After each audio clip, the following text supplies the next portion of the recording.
வெற்றி பவனியை கொண்டாடினோம், கொடியேற்றிருக்கிறோம் தகப்பனே. தொடர்ச்சியாக நடிக்கிற ஒவ்வொரு ஆராதனையிலும் தகப்பனே, இன்று முதல் திங்கள் வரை நடிக்கிற ஒவ்வொரு ஆராதனையும் உங்களுடைய கிருபை இறங்கட்டும் தகப்பனே. ஒவ்வொரு செய்தியாளர்களையும் நீங்க வல்லமையாய் பயன்படுத்துங்க. ஒவ்வொரு கலை நிகழ்ச்சியிலும் உங்களுடைய கிருபை இறங்கட்டும் அப்பா. இந்த கிராமத்துல உங்களுடைய கிருபை இறங்கட்டும் தகப்பனே.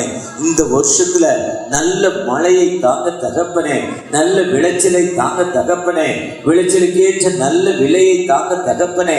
விவசாய பெருமக்களை நீங்க ஆசீர்வதிக்க போற தயவுக்கா கூட நன்றி. எங்களுடைய கிராமத்தை எங்களுடைய சகோதர சகோதரிகள் தகப்பனே, தூரமான தேசத்துல செய்கிற அந்த பணியில நீ இம்மானுவேலராய் நீ கூடவே இருக்க போற தயவுக்கா கூட நன்றி தகப்பனே. இந்த கிராமத்துல வேலையில திருமண காரிய தகப்பனே, குழந்தை பாக்கியங்கள் தகப்பனே, தங்களுடைய தேவையில் சந்திக்கப்பட கிராமத்து மக்களாக உங்களுடைய பாதத்துல வந்திருக்கிறோம் தகப்பனே. நீங்க பிளஸ் பண்ண போற தயவுக்கெல்லாம் கூட நன்றி. எங்களோடு கடந்து வாங்க, எங்களை ஆசீர்வதிங்க. மீட்பர் இயேசு மூலம் ஜெபக்கேளும் அன்பின் தகப்பனே, ஆமென். திருச்சபையின் சார்பாக அன்போடு வாழ்த்துகிறேன்.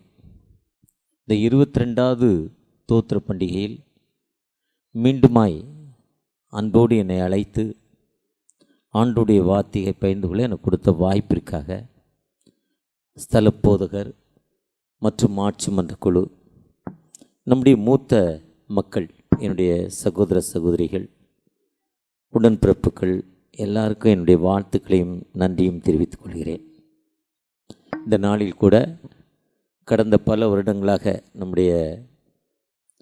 நான் அபிஷேகம் 2017 டிசம்பர் 21 டீக்கனாக, ஜூலை 3ஆம் தேதி 2016 அந்த வருஷத்திலிருந்து தொடர்ச்சியாக ஆண்டுடைய வார்த்தையை இங்கு தொடர்ச்சியாக பகிர்ந்து கொள்வதற்கு ஆண்டவர் செய்த வாய்ப்பிற்காகவும் உறவின் மக்கள் ஒவ்வொருவரையும் வாழ்த்துகிறேன். சங்கீதம் 22 என்பது, என் தேவனே என் தேவனே ஏன் என்னை கைவிட்டீங்க. இயேசு கிறிஸ்து சிலுவையில் தன்மேல் உலகத்தின் பாவங்களெல்லாம் கொட்டப்பட்ட பொழுது அந்த வேதனை தாழ முடியாமல், அந்த வலியின் உபத்திரத்தில் அந்த பாவம் அவருக்குள், உலகத்தின் பாவங்கள் உண்மையில் கொட்டப்பட்டதால் அவருக்கும் ஆண்டோருக்குள்ள உறவு துண்டிக்கப்பட்டு, தன் பிதாவின் முகம், தன் தகப்பனுடைய முகம் தெரியாமல் வேதனையில் துடித்து ஆண்டோரை நோக்கி ஜெபித்த ஒரு ஜெபம், என் தேவனே என் தேவனே ஏன் என்னை கைவிட்டீங்க. இதே ஜெபத்தை தான் தாவீது ராஜா, மை லார்ட் ஏன் என்னப்பா கைவிட்டீங்க அதில் சொல்லார். உபத்திரப்பட்டனுடைய உபத்திரத்தை இங்கே அறுவக்கலை, அற்பமாய் எண்ணலை. அவன் தம்மை நோக்கி கூப்பிடுகையில் தம்முடைய முகத்தை மறைத்து கொள்ளவில்லைன்னு சொல்கிறார். ஒருவேளை இந்த 22வது ஆண்டுக்குள்ளே வந்திருக்கிற நீங்கள் நானும் ஆண்டோரை நோக்கி எப்பெல்லாம் அழைக்கிறோமோ அப்பெல்லாம் விடுதலை கொடுக்கும் ஆண்டவர். 22, 24 உபத்திரப்பட்டவருடைய உபத்திரத்தை அருவருக்கலை, அற்பமாய் எண்ணலை. தம்மை முகத்தை அவனுக்கு மறைக்காமலும் தம்மை நோக்கி அவன் கூப்பிடுகையில் அவனை கேட்டருளை. ரிசீவ் மை ப்ரேயர், தம்முடைய ஜெபத்தை கேட்கும் ஆண்டவர். அந்த 22வது ஆண்டுக்குள் ஆண்டவர் நமக்கு செய்த நன்மைகளுக்காக நம் ஆண்டவரை துதிக்கிற மக்களாய் இந்த கிராமத்தில் இருக்கிற நாமும் தங்களுடைய வாழ்வி நிமித்தம் தூரமான இடங்களுக்கு கடந்து சென்று தன்னுடைய வேலைகளை எல்லாம் சற்று 3-4 நாட்களுக்கு தூரமாக வச்சுட்டு ஆண்டவரை துதிப்பதற்காக வந்திருக்கிற உங்களை அன்போடு வாழ்த்தி வரவேற்கிறேன். இந்த செப்டம்பர் 27 என்பது நம் வாழ்க்கையில் மறக்க முடியாத ஒரு திருநாள். தென்னிந்திய திருச்சபை உருவாக்கப்பட்ட ஒரு திருநாள். தென்னிந்திய திருச்சபை ஏன் உருவாக்கப்பட்டுச்சு? அன்று ஆங்கிலிக்கன் திருச்சபை, பிரஸ்பிட்டேரியன், மெத்தடிஸ்ட் திருச்சபை மற்றும் இன்னும் பல திருச்சபைகள் ஒன்றாக இணைத்து பல திருச்சபைகள் பல பிரிவினைகளாக காணப்பட்டது திருச்சபைகள். அப்படிப்பட்ட காலங்களில் IMS உடைய ஃபவுண்டர், NMS உடைய ஃபவுண்டர், இந்தியாவின் முதல் மிஷனரி, இந்திய தேசத்தில், இந்திய மண்ணில், இந்திய மக்களுக்காக, இந்திய மக்களை கொண்டு இந்திய மக்களால் காஸ்பல் சொல்லணும், அப்படிப்பட்ட ஒரு கொள்கையை கொண்டு வந்து IMS NMS உருவாக்கின அன்பு ஐயா பிஷப் வேதநாயகம் மஸ்ரியா சாமுவேலால் உருவாக்கப்பட்டதான் Church of South India, Church of North India. இந்தியாவில் உள்ள பெரிய தலைவர்களில் ஒருத்தர் டாக்டர் பாபே சாஹேப் அம்பேத்கர் அவர்கள். அம்பேத்கர் அவர்கள் தன்னுடைய தாய் மதத்திலிருந்து புத்த மதத்துக்கு போகிறாங்க. புத்த மதத்துக்கு போகிறப்போ அவர் சொல்கிறார், என் தாய் மதம் படிநிலைமையாய் காணப்படுகிறது, ஏற்றத்தாழ்வு இருக்குது, பெரியவன் சிறியவன், பணக்காரன் ஏழைங்கிற வித்தியாசம் இருக்கு, அதனால் இந்த படிநிலை வேண்டாம் என்பதற்காக நான் புத்த மதத்துக்கு போகிறேங்கிறார். அப்போ தான் அவர்களை வெள்ளான் விளை மண்ணின் மைந்தர் வேதநாயகம் மஸ்ரியா ஐயா அவர்கள் சந்தித்து, நீங்கள் ஏன் கிறிஸ்தவத்துக்கு வரக்கூடாது, கிறிஸ்தவம் என்பது ஒடுக்கப்பட்ட மக்களுக்காக இயேசு இந்த உலகத்தில் வந்தார், கைவிடப்பட்ட மக்களுக்காக இந்த உலகத்திற்கு வந்தார். அவர் வாழ்க்கையை யாரெல்லாம் பின்தங்க நிலையில் இருக்காங்க அந்த மக்களுக்கு வாழ்வை அர்ப்பணித்தார். நீங்களும் அதே கொள்கை கொண்டவர்கள், நீங்கள் ஏன் வரக்கூடாதுன்னு அவரை சந்தித்து கேட்கிறப்போ எந்த கிறிஸ்தவத்துக்கு வருதுன்னு கேட்டார். அன்னைக்கு பல கிறிஸ்தவ ஐக்கியங்கள் காணப்பட்டது. அப்போ கிறிஸ்தவத்தை ஒன்றாக இணைக்கும் ஒரு பணியில் தன்னை ஈடுபடுத்தி, அப்போ தான் Church of South India, Church of North India பல திருச்சபைகளை ஒன்றாக இணைத்தார். ஒவ்வொரு திருச்சபையும் ஒவ்வொரு கொள்கை. ஆங்கிலிக்கன் திருச்சபையில் ஒரு கொள்கை, பிரஸ்பிரேட்டரியில் ஒரு கொள்கை, மெத்தடிஸ்ட் திருச்சபையில் ஒரு கொள்கை, மக்களால் நடத்தப்படும் திருச்சபை அதில் ஒரு கொள்கை, இப்படி பல கொள்கைகள் காணப்பட்டது. இவைகள் எல்லாம் ஒன்றாக இணைத்து உருவாக்கப்படுதான் சர்ச் ஆஃப் சவுத் இந்தியா. அந்த உருவாக்கப்பட்டனால தான் இந்த செப்டம்பர் 27, 1947 அப்படிப்பட்ட நாளில் நம்முடைய பண்டிகை ஒன்றிணைப்பு. அந்த ஒன்றிணைப்பு என்பது கிறிஸ்தவத்தில் அப்போஸ்தலர் 2ஆம் அதிகாரத்தில் பெந்தைக்கோஸ்தே நாள் வந்த பொழுது ஒரு பெரிதான முழக்கம், பயம் நீங்கிட்டு, வாழ்க்கையில் துன்பங்கள் நீங்கிட்டு, ஏன்னா தூயானுடைய மகிமை கிடைத்த நாள் பெந்தைக்கோஸ்தே நாள், விடுதலை நாள், யூபிலி வருஷம், 50வது திருநாள் விடுதலை. அந்த பஸ்கா என்னைக்கு, அதுலேருந்து 50வது நாள் தான் பெந்தைக்கோஸ்தே திருநாள். பெண்டிகாஸ்டல் என்பது 50 என்ற அர்த்தம். அப்போ தான் பெரிய வல்லமை. அப்போ தான் சொன்னாங்க, நீங்கள் ஜீவாதிபதியை கொலை செய்தீர்கள், நாங்கள் சாட்சிகள். ஆண்டுடைய சித்தத்தினால் துன்மார்க்குடைய கையினால் ஆணியில் அடித்து கொலை செய்தீர்கள், ஆண்டவர் உயிரோடு எழுப்பினார், நாங்கள் சாட்சிகள் என்ற ஒரு பெரிய வல்லமை அவங்களுக்குள்ளே வந்துச்சு. சொன்ன நீங்கள் அங்கே இருக்க வேதபாரகரை பார்த்து, பரிசேயரை பார்த்து பேசுகிறாங்க திருச்சபையில், நீங்கள் கொலை அந்த பவர் அவங்களுக்குள்ளே வந்தது. அதுதான் பெந்தைக்கோஸ்தே நாள், அதுதான் திருச்சபையுடைய மலர்ச்சி. அந்த பெந்தைக்கோஸ்தே திருநாள் தான் தூயானுடைய மகிமை பெற்ற கொண்ட நாள். அன்னைக்கு தான் திருச்சபை தொடங்கப்பட்ட நாள். திருச்சபை அன்னைக்கு தான் மக்கள் ஒன்று கூடுறாங்க, யூனிட்டி, ஒரு யூனிட்டி வந்துச்சு மக்கள் மத்தியில். அந்த யூனிட்டியை மாதிரி அடுத்த ஒரு பெரிய எழுப்புதல் திருச்சபையில் சர்ச் ஆஃப் சவுத் இந்தியா தொடங்கின நாள்னு சொல்கிறார், ஒரு யூனிட்டி. இதுக்கப்புறம் தான் சர்ச் ஆஃப் நார்த் இந்தியாவுடைய அந்த பெண்டிகாஸ்டல் டே கொண்டாடுறாங்க, அந்த ஒன்றிணைப்பு நாள் கொண்டாடுறாங்க அடுத்த மாதத்தில்.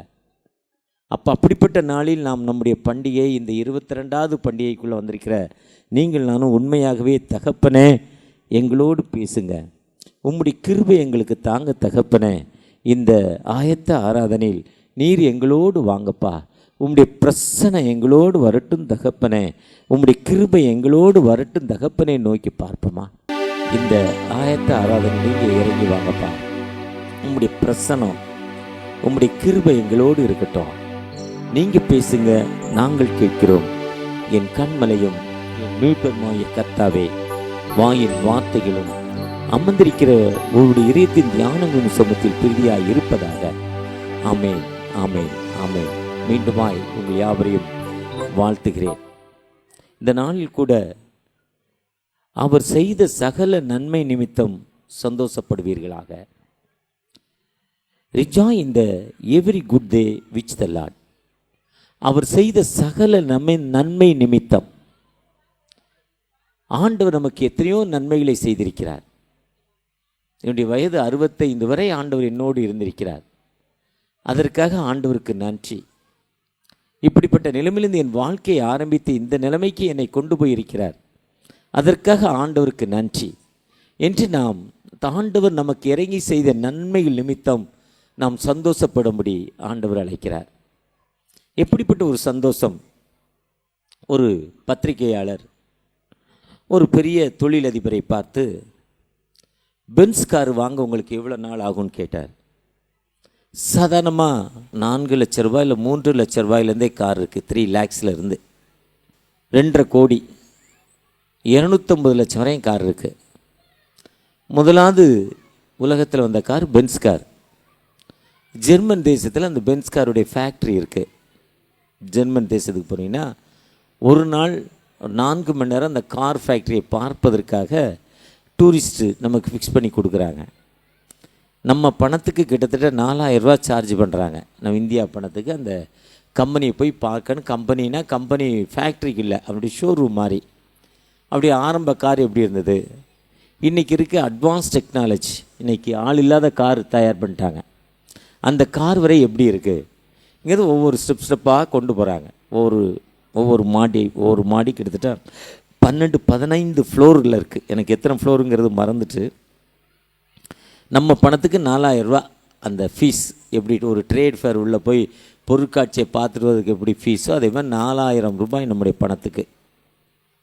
உள்ளே போன பிறகு நம்ம பணத்துக்கு ஒரு 3000 ரூபா செலவாகுது அங்கே விற்கிற பொருளை வாங்குறதுக்கு. கிட்டத்தட்ட ஒரு 7000 ரூபா 8000 ரூபா சாதாரணமாக வேணும் அந்த ஃபேக்ட்ரியை பார்க்க. அந்த என்ட்ரன்ஸ் ஃபீஸ். அந்த கார் அதிக விலை. இன்றைக்கி நம்ம இந்தியாவில் அங்கே ஜிஎஸ்டி கொஞ்சம் அதிகம், நம்ம ஊரில் கொஞ்சம் ஜிஎஸ்டி கம்மி. நம்ம ஜிஎஸ்டி கழித்து பார்த்தா அது கிட்டத்தட்ட 1.25 கோடி 175 லட்சம் அந்த கார். காரில் உட்காந்தா ட்ராவல் பண்ணுற மாதிரி இருக்காது. உட்கார்றப்போ உயரமாக இருக்கும், கார் கிளம்புறப்போ டவுன் ஆகிடும். அப்படி ஒரு மாதிரி ரொம்ப ஒரு ஸ்மூத்னஸ். எத்தனை கிலோமீட்டர் போனாலும் ரொம்ப ஒரு ஸ்மூத்னஸ், ரொம்ப அட்வான்ஸ் டெக்னாலஜி அந்த கார். அதே மாதிரி ஒரு காரை வாங்குவதற்கு உங்களுக்கு எவ்வளோ நாள் ஆகுன்னு ஒரு பெரிய பிஸ்னஸ்மேன்ட்ட கேட்டார். அந்த பிஸ்னஸ்மேன் சொன்னார், இன்றைக்கி எனக்கு வர்ற வருமானத்தில் நான் 1 மாதத்தில் வாங்குவேன். அந்த அளவுக்கு 1 மாதத்துக்கு அந்த ஒரு கார் வாங்குகிற அளவுக்கு எனக்கு வருமானம் வரும்னு சொன்னார். அடுத்து ஐடி ஃபீல்டில் வேலை செய்கிற ஒரு சகோதரரை பார்த்து, தம்பி இந்த கார் வாங்கினா உங்களுக்கு எவ்வளோ நாள் ஆகும்? அந்த ஐடி ஃபீல்டில் வேலை செய்கிறவர் சொன்னார், இந்த காரை வாங்குவதில் எனக்கு 1.5 ஆண்டுகள் 18 மாதங்கள் பிடிக்கும் என் வருமானத்தை கனெக்ட் பண்ணுறப்போ. ஐடி ஃபீல்டில் ரொம்ப முக்கியமான ஒரு ஆள் சொன்னார். ஒரு கிரிக்கெட் பிளேயர் இல்லை ஃபுட்பால் பிளேயரை பார்த்து, நீங்கள் இந்த பென்ஸ் கார் வாங்கினா எவ்வளோ நாள் ஆகும்னு சொன்னார். அந்த ஃபுட்பால் பிளேயர், அந்த கிரிக்கெட் பிளேயர், ஒரு மேட்ச் அட்டன் பண்ணால் போதும் ஒரு கார் வாங்கிடுவேன், 1 மேட்ச்சில் கார் வாங்கிடுவேன்னார். இந்தியாவில் பெரிய பணக்காரர் ரிலையன்ஸ் பார்த்து அவர் கேட்டார், நீங்கள் பென்ஸ் கார் வாங்க எவ்வளோ நாள் ஆகும்னு கேட்டார். ரிலையன்ஸுடைய வீடு 9 ஏக்கரில் இருக்குது. 9 ஏக்கர் அளவில் அவங்க வீடு கட்டியிருக்காங்க. 14 ஃப்ளோருன்னு நினைக்கிறேன் அவங்க வீடு மட்டும். ஒவ்வொரு ஃப்ளோர்லேயும் ஸ்விம்மிங் பூல் இருக்குது. ஒவ்வொரு ஃப்ளோருக்கும் கார் போயிடும்.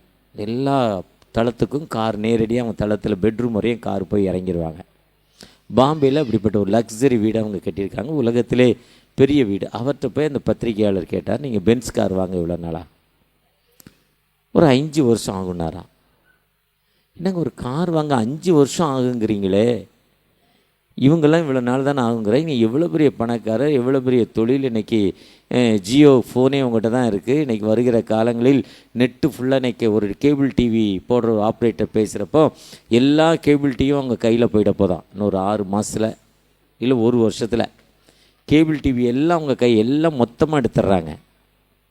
ஆளினால் அந்த அளவுக்கு இருக்கே. நீங்கள் எப்படி இவ்வளோ நாள் இல்லை ஆமாங்க, அவ்வளோ பெரிய ஃபேக்ட்ரி வாங்கினா 5 வருஷம் ஆகாதான்னாராம். அப்படி தூர பார்வை எப்படி இருக்குது பாருங்க. ஒரு கார் அவர் நினைக்கல, ஃபேக்ட்ரியே வாங்குவதற்கு நினைக்கிறார். இதுதான் ஆண்டவர் நம்மை அழைத்த பொழுது நாம் நம்முடைய தூர பார்வை எப்படிப்பட்ட பார்வையாக இருக்கிறது. இதை நினைக்கிறப்போ Evangelical Church of India father of bishop Ezra ஐயா ஒரு 50 ஆண்டுகளாக எங்கள் குடும்பத்தோடு நெருங்கிய தொடர்பு. அவர் ஊழியம் ஆரம்பித்து கிட்டத்தட்ட 60 ஆண்டுகள். பண்ணவளையை சேர்ந்தவர். ஃபஸ்ட்டு சர்ச்சு 25 பேர். அப்போ நினச்சாரு எனக்கு நான் 10 சர்ச்சாவது ஆரம்பிக்கணும்னு நினச்சாராம் அவர் வாழ்க்கையில். 6 சர்ச்சு வந்துருச்சான். 6 சர்ச்சு வந்தோடனே 6 சர்ச்சு இல்லை, நான் ஒரு 100-150 சர்ச்சாவது ஆரம்பிக்கணும்னு நினச்சாராம். அப்போ ஒரு 90 சர்ச்சு வந்துட்டான். 90 சர்ச்சு பக்கத்தில் வர்றப்ப இல்லை 1,00,000 சர்ச்சு ஆரம்பிக்கணும்னு நினச்சாராம். அப்படி தூர பார்வை அதோடு நிற்கவில்லை. அப்படி தூர பார்வை என்னது தூரமாக இப்போ அவர் மறிக்கிறப்போ ஒரு சாதாரணமாக ஒரு திருச்சபையின் தலைவர், சர்ச் ஆஃப் சவுத் இந்தியாவுடைய இவாஞ்சலிக்கல் சர்ச் ஆஃப் இந்தியாவுடைய ஃபாதர் அவர். அது மட்டுமல்ல, இந்தியன் மிஷனரி மூமெண்ட்டுடைய தலைவர், ஃபவுண்டர் அண்ட் பிரசிடெண்ட் IMM. கவர்மெண்ட்டுடைய குண்டு முழங்க அவருடைய பாடி அடக்கம் பண்ணாங்க. அவர் இறந்து 1 வருஷம் முடிஞ்சிருக்கு. வாழ்க்கை பயணத்தை ஆரம்பிக்கிறப்போ சாதாரணமான ஒரு எளிமையான பயணத்தமாக ஆரம்பித்தார். ஆனால் வாழ்க்கை பயணத்தில் மிகவும் தொலைவான ஒரு இடத்துக்கு கடந்து போயிட்டார். அவருடைய ஓடிய ஓட்டம் ஒரு சாதாரண ஓட்டம் இல்லை. அதை தான் இந்த சொல்கிறாரு. உபாகம் 26ஆம் அதிகாரத்திலும் சரி, உபாகம் 16ஆம் அதிகாரத்திலும் சரி, உன் அடிமைத்தனமாகிய வீட்டிலிருந்து புறப்பட்ட பொழுது உன் வாழ்க்கை பயணத்தை ஆரம்பிக்கிறப்போ நீ எப்படி இருந்த, இன்று உன்னுடைய நிலைமை எப்படி இருக்கு, உன்னுடைய வசதி எப்படி அதே மாதிரி இருக்கா? அவ்வளோதானா? இல்லை. உன் வாழ்க்கை மடங்கு எத்தனை மடங்கு உன்னுடைய வசதிகள் கூடி இருக்கு. அப்படி நீ வசதி கூடி இருக்கிறப்பன்னு சொல்கிறாரு, நீயும். அந்த உபாகம் 26ஆம் அதிகாரம், உபாகம் 16ஆம் அதிகாரம் கிட்டத்தட்ட ஒரே மாதிரி சாப்டர் தான். அதில் சொல்கிறாரு, நீயும் லேவியனும் உன்னிடத்தில் இருக்கிற பரதேசியும் உன் தேவனாய கர்த்தர் உனக்கு கொடுத்த அனுகிரகத்தையும் சகல நன்மை நினைத்து அவரை துதிப்பீர்களாக. ஒன்றுமில்லாமல் இருந்த நமக்கு ஆண்டவர் கொடுத்த நன்மையை நினைத்து நாம் துதிக்கிற மக்களாய், ஆண்டவர் எனக்கு இப்படிப்பட்ட நன்மையை தந்திருக்கிறார். இந்த அதிசயபுரத்திலிருந்து போகிறப்போ ஆண்டவர் நான் இப்படி இருந்தேன், இன்னைக்கு இப்படிப்பட்ட நிலைமையில் இருக்கிறேன். நான் சென்னைக்கு போனேன், செங்கல்பட்டுக்கு போனேன், பாம்பேக்கு போனேன், ஹைதராபாத்துக்கு போனேன், இல்லை வெளிநாட்டில் அமெரிக்கா போனேன், ரஷ்யா போனேன், இங்கிலாந்து போனேன், வேலைக்காக போன இடத்துல இவ்வளவா நான் கஷ்டப்பட்டேன். ஆண்டவர் என் ஆசீர்வாதத்தை தந்திருக்கிறார். அந்த நன்மை நினைத்து நன்றி செலுத்துகிற பிள்ளைகளாய், ஆண்டவருக்கு எப்பவுமே நன்றி செலுத்துகிற பிள்ளைகளாய், தகப்பனே நான் கடந்து வந்த பாதையை நினைக்கிறப்போ நீர் செய்த நன்மைக்காக உமக்கு நன்றி நன்றி தகப்பனே என்று நன்றி செலுத்துகிற பிள்ளைகளாய், ஆண்டவருக்கு நாம் எப்பவுமே நன்றி செலுத்துகிற பிள்ளைகளாய் காணப்பட ஆண்டவர் அழைக்கிறார். நாம் அப்படிப்பட்ட இந்த 22வது தோத்திர பண்டிகையில் வந்திருக்கிற நீங்கள் நானும், ஆண்டவர் எனக்கு எவ்வளவு நன்மை செய்திருக்கிறார், என் வாழ்க்கையில் எவ்வளவு முன்னேற்றமான பாதையை தந்திருக்கிறார், அந்த ஆண்டவருக்கு நன்றி செலுத்துகிற பிள்ளைகளாய் காணப்படுகிறோமா? இது தாவீது ராஜாவை நினைக்கிறப்போ சங்கீதம் 78-70 தம்முடைய தாசனாகிய தாவீதை தெரிந்து கொண்டு ஆட்டுத் தொழுவங்களில் எடுத்து தம்முடைய ஜனமாகிய இஸ்ரவேலை மேய்ப்பதற்கு அழைத்து வந்த ஆண்டவர். ஆபிரகாமை கூப்பிட்டு அழைத்து சொல்றப்போ ஆதியாம் 15ஆம் அதிகாரத்தில் நான் உனக்கு மகா பலனும் மகா கேடகமும் என்று சொல்கிற ஆண்டவர். எபிரேயர் 13:5 சொல்றார், நீங்கள் பண ஆசை இல்லாதவர்களாய் ஒன்றுக்கும் கவலைப்படாமல் நான் இருங்க, நான் உன்னை விட்டு விலகுவதில்லை, உன்னை கைவிடுவதில்லை, I do not left you, I do not forget you சொல்றார். பண ஆசை வேண்டாம். ஏன்னா நிறைய பேர் வெளியூருக்கு போனோடனே, ஒரு நபர் எனக்கு தெரியும், ரொம்ப தாளந்து, நல்ல பிரசங்கம் பண்ணுவார், நல்ல பாட்டு பாடுவார், யார்கிட்ட பேசுனாலும் அப்படியே ஒரு 2 நிமிஷத்தில் அவங்கள கவர் பண்ணிடுவார். அவருக்கு என்ன ஆசைனா திடீர்னு பெரிய பணக்காரன்னு ஆசை. உடனே என்ன பண்ணார், ஒருத்தர் சொன்னார் 1000 ரூபா கொடுத்தா 2000 ரூபா தருவாங்கன்னார். 1000 ரூபாய்க்கு கொடுத்தா 2000 ரூபா கொடுத்தாங்க. அடுத்து சொன்னாங்க எவ்வளோ கொடுத்தாலும் டபுளா. ஆமாம், அடுத்த ட்ரிப் 5000 ரூபா கொண்டு போனார், 10,000 ரூபா வாங்கிட்டு வந்தார். அடுத்து 25,000 ரூபா கொண்டு போனார், 50,000 ரூபா வாங்கிட்டு வந்தார். அடுத்து 1 லட்ச ரூபா கொண்டு போனார், 2 லட்ச ரூபா வாங்கிட்டு வந்தார், டபுள். அடுத்து 25 லட்சம் கொண்டு போனார், 50 லட்சம் வாங்க. 50 லட்சம் கொடுத்துட்டாங்க. கொடுத்துட்டு சொன்னாங்க போகிற வழியில் ஸ்குவாடு நிற்கிது, போலீஸ் நிற்கிது, இந்த வழியாக மெயின் ரோடுக்கு போகாதீங்க, பின்பக்கமாக கல்றத்தோட்டம் வழியாக மெயின் ரோடுக்கு போயிருங்கன்னு சொன்னாங்க. ஏன்னா அங்கே போலீஸ் நிற்கிது, பணத்தை பிடிங்கிருவாங்கன்னு சொன்னார்.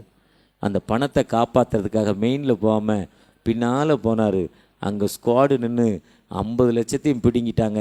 வாழ்க்கையில் இன்னும் முன்னேறலைங்க. சென்னையில் நான் பழகின ஒரு நபர் அதுதான் சொல்கிறார், எபிரேயர் 13:5 பண ஆசை இல்லாதவர்களாய். பணம் ஆசை வேண்டாம், வாழ்க்கையில் முன்னேற வேண்டுங்கிற குறிக்கோள், அந்த குறிக்கோளோடு நடந்து போகிறப்போ ஆண்டவர் எல்லா நிலையிலும் என்ன ஆண்டவர் ஆதியாகமம் 15 சொல்றார், நான் உனக்கு மகா பலகமும் மகா கேடகமும் என்று சொல்கிற ஆண்டவர். 103:8 அவர் மன உருக்கமும் இரக்கமும் நீடிய சாந்தமும் மிகுந்த கிருபையும் உள்ள ஆண்டவர். இந்த ஆயத்த ஆராதனையில் வந்திருக்கிற நீங்கள் நானும் ஒன்று கொண்டாத்தில் கலை நிகழ்ச்சி இப்போ இருக்கிற கூட்டத்தோட 3 மடங்கு வந்துடுவோம். ஏன்னா ஆட்டம் பாட்டம் கொண்டாட்டத்தை பார்க்க போகிறோம். நான் போன வருஷம் பார்த்த சம்பவம், அதுக்கு முந்தின வருஷம் பார்த்த சம்பவம். ஏன்னா ஊர்லேருந்து லீவு போட்டு வந்திருக்கிறோம், பிஸ்னஸை மூடிட்டு வந்திருக்கிறோம், எவ்வளோ கஷ்டத்தின் மத்தியில் வந்திருக்கிறோம், சந்தோஷமாக இருக்கிறோம். ஆனால் ஆண்டவர் எப்போவுமே மன உருக்கம் நீடிய செல்லும் ஆண்டவர். அந்த ஆண்டவற்றை தகப்பனே எனக்கு விடுதலை கொடுங்க, என்னை பிளஸ் பண்ணுங்கன்னு கேட்கிறப்போ நன்றி செலுத்துகிற பிள்ளைகளாய், அவருக்கு நன்றி செலுத்துகிற பிள்ளைகளாய். ஒருவேளை நான் பெரிய படிப்பாளி இல்லை, சாதாரண ஒரு படிப்பாளி, எஸ்எல்சியில் just pass, 35 mark into 175 mark, அவ்வளோதான். பாஸ் பண்ணிட்டேன், எப்படியோ தகடு தக்காண்டிச்சு, 180 மார்க் என்னவோ. ஆனால் என் பிள்ளைகள் இன்றைக்கி 3 பிள்ளைகளில் 2 பேர் டாக்டராக இருக்காங்க. மருமகனும் டாக்டர், மருமகளும் டாக்டர். ஒரு மகன் இன்ஜினியர், மருமகள் இன்ஜினியர். ஒன்றுமில்லாத எங்களையே ஆண்டவர் உயர்த்திருக்கிறார். படிப்பிரிவே இல்லாத எனக்கு ஐயர் கூப்பிட்றப்ப சொன்னார், மண்ணின் மருமகனை அழைக்கிறாங்க மெசேஜுக்குனார். இந்த மண்ணிலேருந்து வந்து என்னுடைய துணைவியார் அவருடைய அர்ப்பணிப்புடைய ஜெபம், அந்த பிள்ளைகளுக்காக 3 பிள்ளைகளுக்காக 6 வருஷம் அவங்க தூங்கலை, 6 வருஷம் தூங்கலை. ஃபஸ்ட்டு பையன் 10th வர்றப்போ தூங்கலை, அடுத்தவன் 11 12th வர்றான், பொண்ணு 10th, அவள் 12th வர்றா, கடைசி பையன் 10th. தன் வாழ்வை அர்ப்பணித்ததால் ஆண்டவர் இந்த நிலையில் வைத்திருக்கிறார். கடந்த நாட்களில் சென்னையில் ஒரு பெரிய மருத்துவமனை மீன்ஸ் அப்போலோ மாதிரி இல்லை, ட்ரிபிள் மாதிரி இல்லை, இல்லைன்னா காவேரி ஹாஸ்பிட்டல் மாதிரி இல்லை, எங்களுடைய பகுதியில் இருப்பதற்கு கொஞ்சம் ஜஸ்ட் பெருசு, அவ்வளோதான்.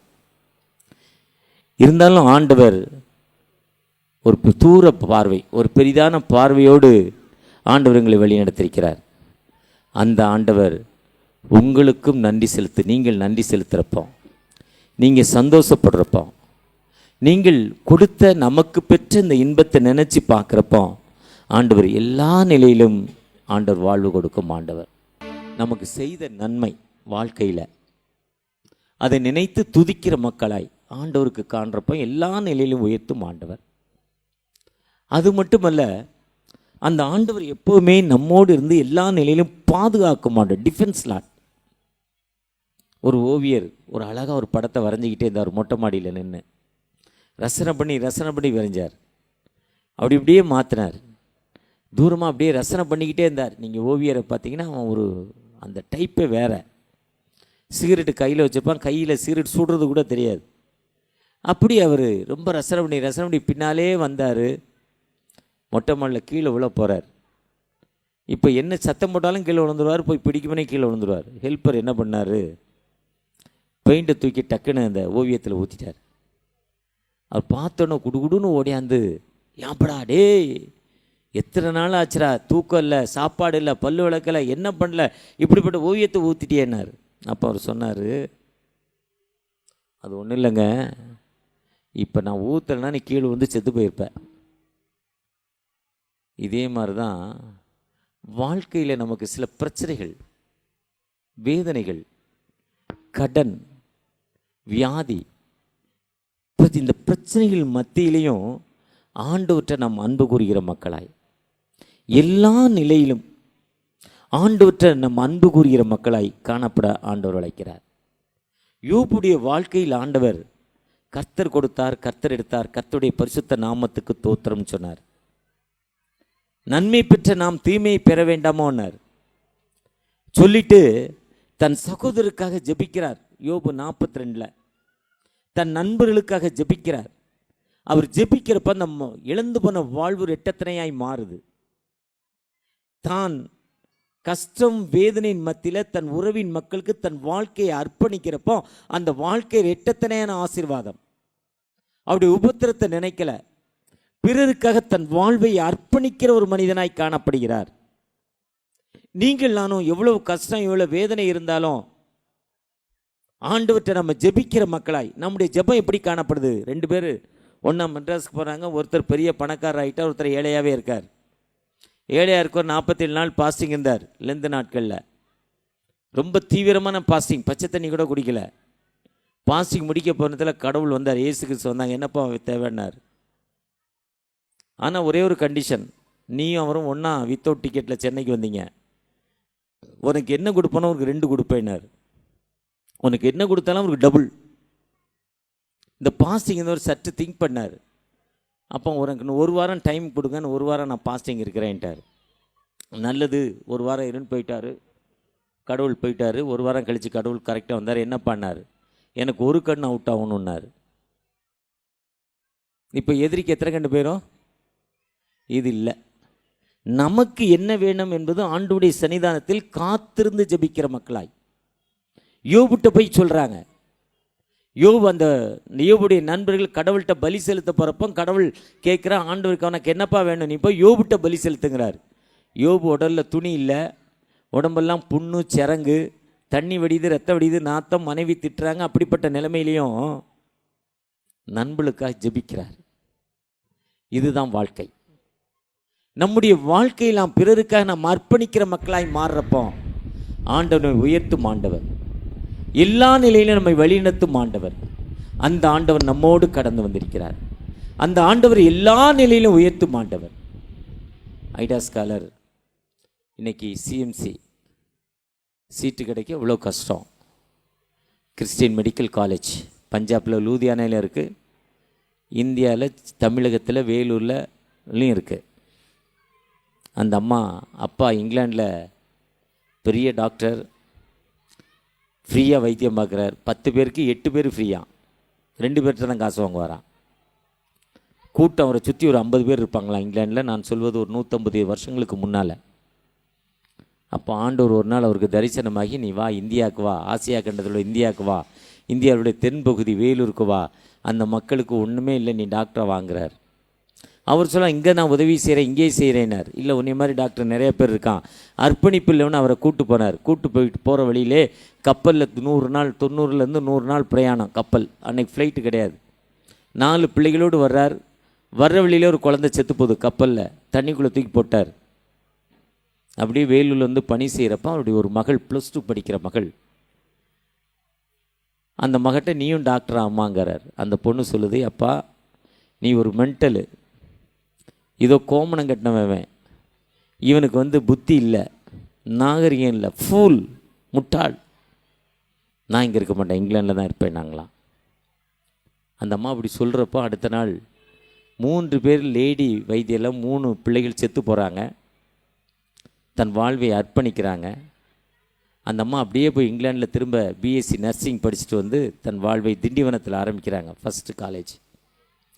அந்த மக்கள் ஹாஸ்பிட்டலுக்கு வர தெரியாது, ஏழைகள், போக்குவரத்து வசதி இல்லை, மாட்டு வண்டியும் குதிரை வண்டியும் தான் ஓடிச்சு. அன்றைக்கி சைக்கிள் கூட கிடையாது. எனக்கு விவரம் தெரிஞ்சு எங்கள் கிராமத்தில் ஒரு சைக்கிள் இருந்தால் பெரிய காரியம். பரங்கண்டாபுரத்தில் அந்த வீட்டில் கேட்பான் சைக்கிள். அந்தளவு அப்படிப்பட்ட காலங்கள், சைக்கிள் எல்லாம் வராத காலங்களுக்கு முன்னால் மாட்டு வண்டியும் குதிரை வண்டியும் இருந்த காலங்கள். அந்த அம்மா அன்னைக்கே மெடிக்கல் கேம்ப் நடத்துனாங்களாம். பிஜிஓன்னு ஒரு காரில் போவாங்களாம். பெரிய சத்தம் வருமா, பெரிய இரைச்சல் வருமா. கிராமத்துக்குள்ளே என்றாரப்ப எல்லாரும் தோட்டத்துக்குள்ளே போய் ஒளிஞ்சுக்கிட்டாங்க. ஒருத்தர் ஊருக்குள்ளே இருக்க மாட்டாங்களாம். ஏன்னா மாட்டு வண்டி குதிரை வண்டி போகிறப்ப சத்தம் இல்லாமல் போகும், இது இறையும் சத்தம் போடும். மக்கள் பயந்து அந்த காருக்குள்ளே ஏதோ அசுத்தாவி இருக்கு, அசுத்தாவியுடைய தொல்லை இருக்குன்னு சொல்லி மறைஞ்சு போயிடுவாங்களாம். அப்படி மறைஞ்சி போய் பயந்த மக்களை கண்டுபிடித்து அந்த மக்களுக்கு கூப்பிட்டு அவங்களுக்கு மெடிக்கல் சுகாதாரம், இங்கேருந்து சுரண்டைக்கு போக தெரியாது, தென்காசிக்கு போக தெரியாது, திருநெல்வேலிக்கு போக தெரியாது, வேலூருக்கு போக தெரியாது. அன்றைக்கி அந்த அளவுக்கு வசதியும் இல்லை, ஒன்றும் இல்லை. இந்த கிராமத்தை விட்டு அந்த மெயின் ரோடு தாண்ட தெரியாத காலங்களில் தன் வாழ்வை அன்னைக்கே மெடிக்கல் கேம்ப் நடத்தி அநேக மக்களுக்கு தாழ்வை அர்ப்பணித்ததை தான் இன்னைக்கு அந்த அம்மாவுடைய பெயர் ஓங்கி நிற்கிது. லூதியானாலையும் சென்னை வேலூர்லையும் அந்த ஐடா ஸ்காலருக்கு விரோதமாக எத்தனையோ சக்திகள் இறங்குது. வேலூர்லே அசுத்தாவியுடைய சக்திகள் எத்தனையோ கல்லூரிகள்லாம் ஆரம்பிக்கிறாங்க. ஆனால் ஒருவரையும் அவரை மேற்கொள்ள முடியவில்லை. உனக்கு விரோதமாய் உருவாக்கப்படும் எந்தவித ஆயுதமும் வாய்க்காதை போன்னு சொன்ன ஆண்டவர் நீ அவருக்கு நன்றி செலுத்துன்னு சொல்கிறார். அப்படிப்பட்ட ஆண்டவர் நம்மளோடு கடந்து வந்திருக்கிறார். அந்த ஆண்டவற்ற தகப்பனே, நான் உமக்கு நன்றி செலுத்துகிறேன்ப்பா. நான் உன் பாதத்தில் சந்தோஷப்படுறேன் தகப்பனே. ஒரு விசை கூட தகப்பனே, இஜா இந்த every good thing which the Lord, நீர் எனக்கு செய்த சகல நன்மை நிமித்தம் உமக்கு நன்றி செலுத்துகிற மகளேன் என்று நீங்கள் அவற்றை நன்றி செலுத்துகிறப்போ நிச்சயமாக ஒரு விடுதலை கொடுக்கும் ஒரு உயிருள்ள ஆண்டவர் நம்மோடு கடந்து வந்திருக்கிறார். அந்த ஆண்டவரை நோக்கி பார்க்கிறப்போ அந்த ஆண்டவர் எல்லா நிலையிலும் நம்மை உயர்த்தும் ஆண்டவர். அந்த ஆண்டவரை நோக்கி பார்ப்போமா? ஒரு விசை கண்களை மூடி, தகப்பனே எங்களோடு பேசியிருக்கீங்க, நன்றிப்பா. இப்பொழுது நான் உமக்கு நன்றி செலுத்த போகிறேன்ப்பா. உமக்கு நன்றி செலுத்துகிற எனக்கு ஒரு விடுதலை கொடுங்க, என்னை பிளஸ் பண்ணுங்கப்பா. உம்முடைய கிருபை எனக்கு தாங்க தகப்பனே, உம்முடைய இரக்கத்தை எனக்கு தாங்க தகப்பனே, உம்முடைய அபிஷேகத்தை எனக்கு தாங்க தகப்பனே. நீ செய்த நன்மைகளை இப்போ பட்டியலிட்டுட்டப்பா, என் கண் முன்னிட்ட நான் பட்டியலிட்டுட்டேன். என்னுடைய 65 வயதில் இத்தனை ஆண்டுகள் இவ்வளோ கஷ்டம், இவ்வளோ வேதனை, இவ்வளோ துன்பங்கள் மத்தியில் எனக்கு ஒரு விடுதலை, கிட்னி வியாதியிலேருந்து எனக்கு விடுதலை, ஹார்ட் ஃபெயிலியர்லேருந்து எனக்கு விடுதலை தகப்பனே, ஹெட்டேக்லேருந்து விடுதலை, ஸ்டமக் பெயின், ஸ்டோன்லேருந்து பிரச்சனை அதிலிருந்து விடுதலை, சுகர்லேருந்து விடுதலை, ப்ரெஷர்லேருந்து விடுதலை, மரண அபாயத்தில் போய் கோமா ஸ்டேஜில் இருந்த எனக்கு மீண்டும் ஒரு வலிமையை தந்தீங்க, ஒரு வல்லமையை தந்தீங்க. அதற்கு நன்றி நன்றி நன்றி தகப்பனே. எனக்கு ஒரு விடுதலை தந்தீங்க, நன்றி நன்றி என்றவருடைய சன்னிதானத்தில் சந்தோஷமாய் பலியிட்டு இன்று தேவைக்காக, இன்று என் பேத்தியோட திருமணத்திற்காக ஜெபிக்கிறேன்ப்பா. என் பேத்தியுடைய நல்வாழ்விற்காக ஜெபிக்கிறேன் தகப்பனே. எனக்கு விரோதமாய் உருவாக்கப்படும் நான் வாங்கின கடனோ வெறும் 10,000 இன்னைக்கு 10 லட்சமா மாறி இருக்கு. எனக்கு அதில் ஒரு விடுதலை, ஒரு அற்புதம். இந்த 22வது தோத்திர பண்டிகையில என் தேவனே ஏன் என்னை கைவிட்டீங்கன்னு ஏக்கத்தோடு நான் ஜெபிக்கலப்பா. ஆண்டவர் எனக்கு விடுதலை கொடுத்த ஆண்டவர் உபத்திரப்பட்டு உபத்திரத்தை அருவர்க்கல, அற்பமா என்னல, தம்மை நோக்கி கூப்பிடுகையில் தம்முடைய முகத்தை மறைத்துக் கொள்ளலப்பா. நான் உம்மை நோக்கி கூப்பிடுறேன், எனக்கு விடுதலை தாங்க, என்னை பிளஸ் பண்ணுங்க, என்னை ஆசீர்வதிங்க என்று அவர் நோக்கி பார்ப்போமா? ஆம் தகப்பனே, எத்தனையோ தேவைகள் மத்தியில் கண்ணீரோடு வந்து இம்மானுவேலின் தேவன் எங்களோடு இருப்பார், நாட் வித் அஸ். மத்தேயு 1:20 படி இந்த இம்மானுவேல் தேவாலயத்தினுடைய பாதத்தில் நிற்கிறப்பா. பட்டியலிட்ட ஒவ்வொரு மக்களுடைய ஜெபத்தை கேட்டு விடுதலை கொடுக்க போறீங்க, ஆசீர்வதிங்க. உங்களுடைய பிரச்சனை ஒவ்வொரு இருக்கட்டும். மீட்பர் இயேசு மூலம் ஜெபம் கேளும் அன்பின் தகப்பனே, ஆமென். அறுவடை மிகுதியால்